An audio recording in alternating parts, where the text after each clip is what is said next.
The fear of buying a home and immediately regretting it because the market shift takes place and the value of your home then plummets is the fear of every buyer.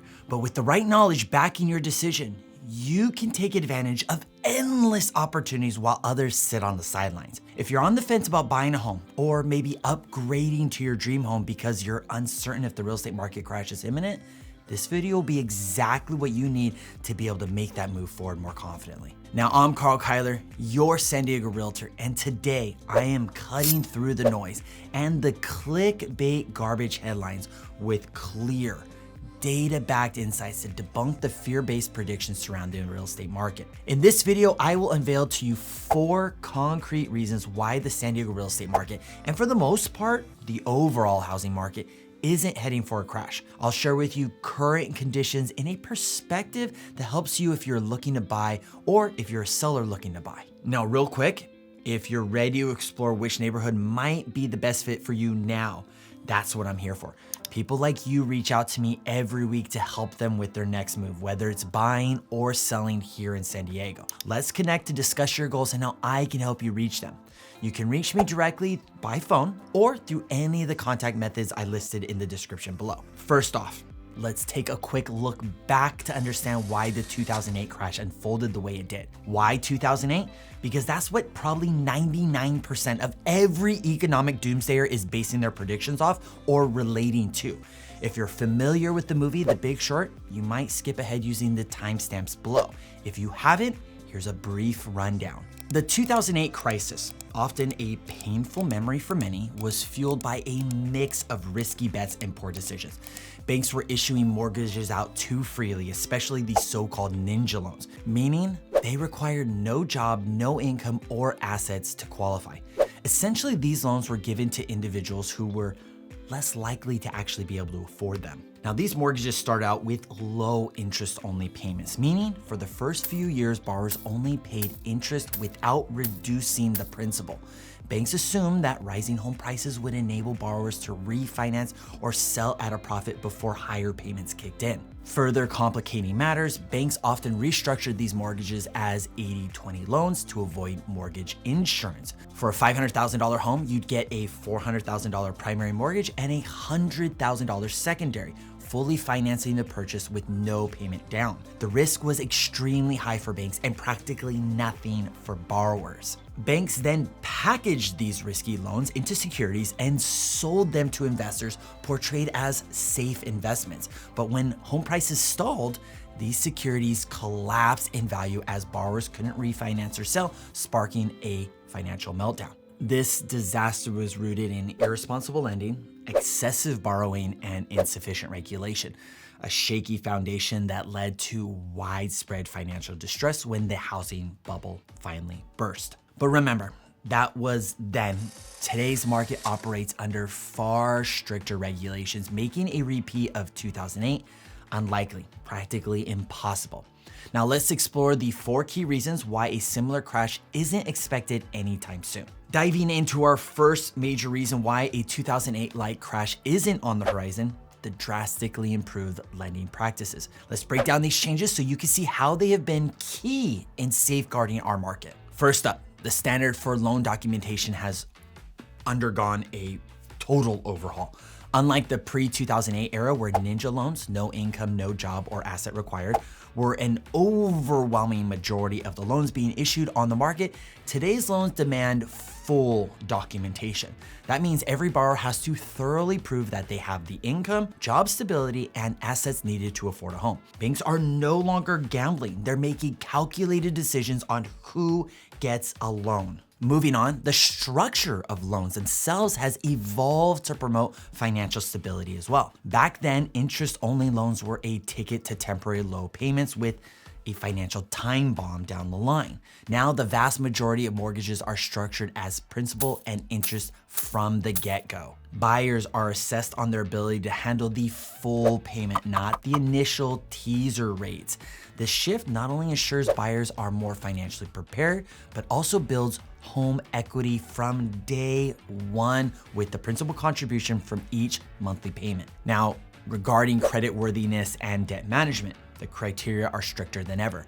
Conventional loans, for instance, typically require a debt-to-income ratio, or DTI, of no more than 45%. To clarify, DTI is the percentage of your gross monthly income that goes towards paying monthly debt payments. This includes your mortgage, your credit cards, your car loans, and any other debts that would show up on a credit report or are court ordered. So if your gross monthly income is $5,000, a 45% DTI means $2,250 is going towards debts. And lastly, today's borrowers generally need better credit scores and are required to contribute a down payment. This reduces risk all around. Lower risk for lenders and a solid investment for homeowners who are more financially invested in their properties. There are low down payment options, but low in this context is going to be relative. Some loan programs only require 3 to 5% down, but when you're buying at $700,000 or higher, you're talking about putting $21,000 or more down on your home. And that's if you qualify for that loan program. Each of these changes contributes to a fundamentally more secure lending environment.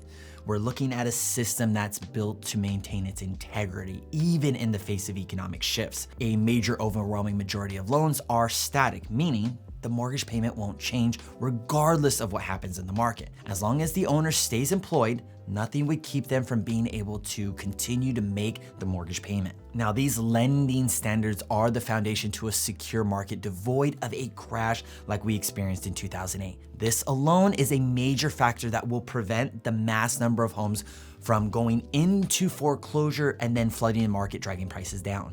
Oh, thank God. Oh, thank God. Now, moving forward into factor number 2, safeguarding the market from a crash. The stability provided by homeowners with no mortgages. I call this the Dave Ramsey's effect. Now, I don't know if that's accurate or not, but Dave Ramsey's advocates towards paying your mortgage off, and conveniently, more and more mortgages are being paid off. So take from that what you will. Now, you might wonder, how the hell does this impact market stability? No, I have no idea.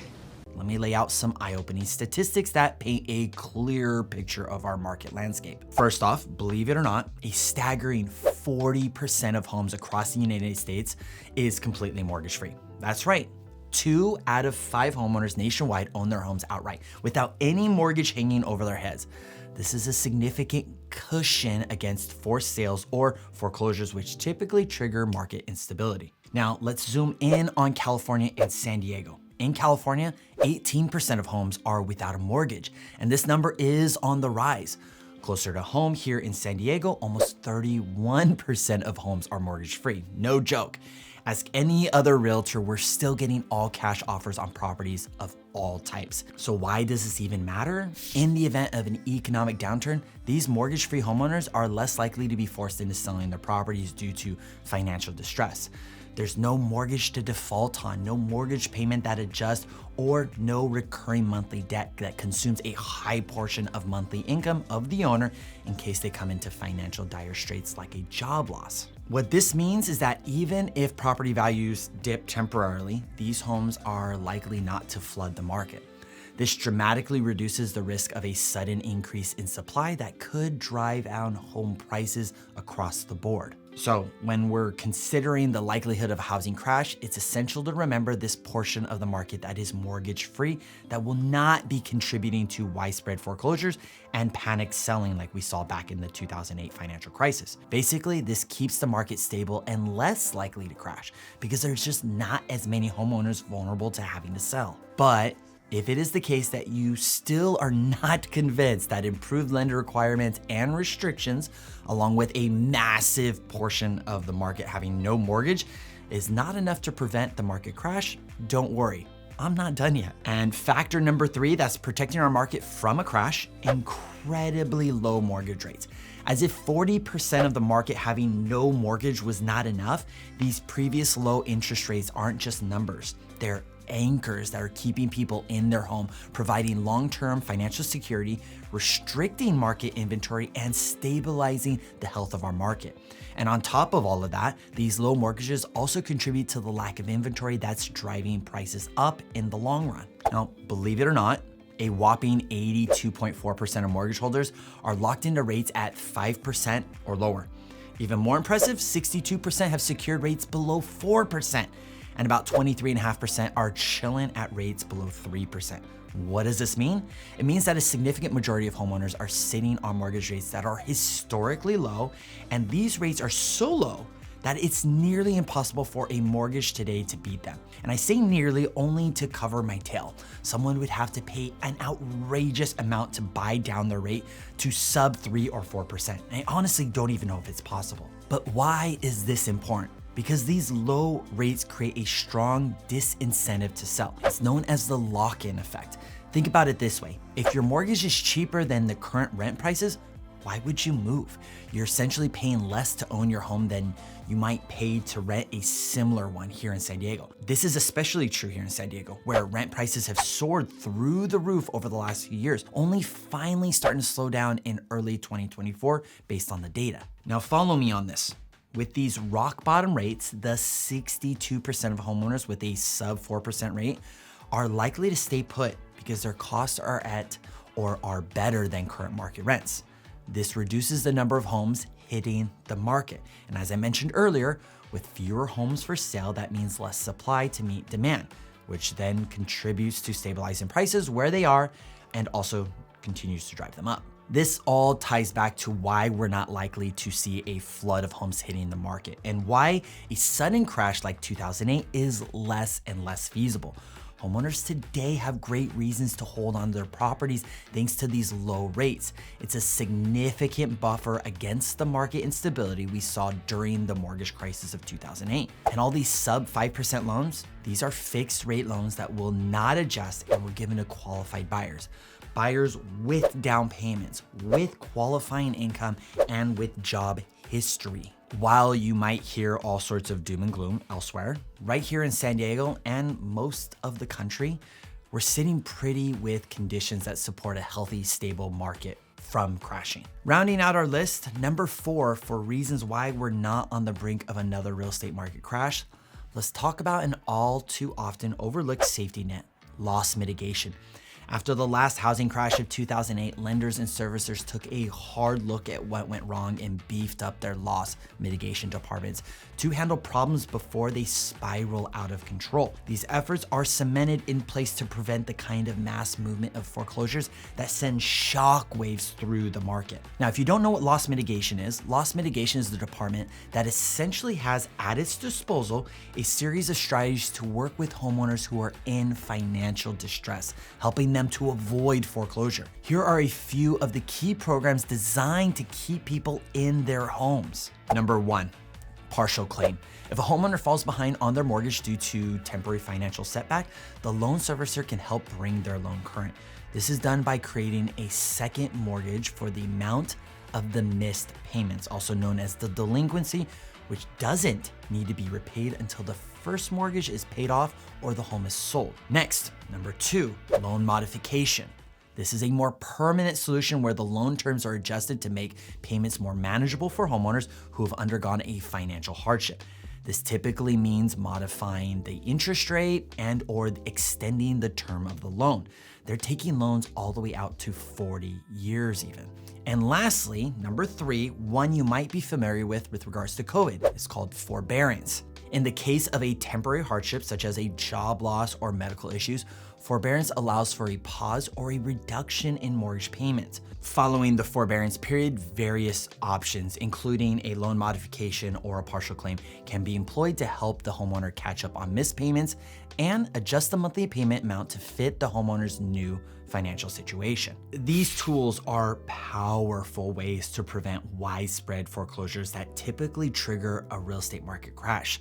They're designed to provide a safety net for homeowners, ensuring that even if economic conditions deteriorate or completely go south, fewer homes are forced into the market, avoiding the glut that drives down property values. So while the threat of a downturn can never be completely dismissed, today's financial safeguards coupled with responsible lending practices, these establish a legit defense against the cascade or domino of foreclosures that we associate the 2008 crash with. Loss mitigation is a proactive approach that not only helps individual homeowners, but also stabilizes the entire housing market, allowing them to stay ahead of possible major downturns. The banks don't want homes to go back to the market in the form of foreclosure, so these preventative measures help to secure that from happening. And there you have it, solid, actionable reasons why the San Diego real estate market, and broadly speaking, the national market, is built on a much sturdier foundation than it was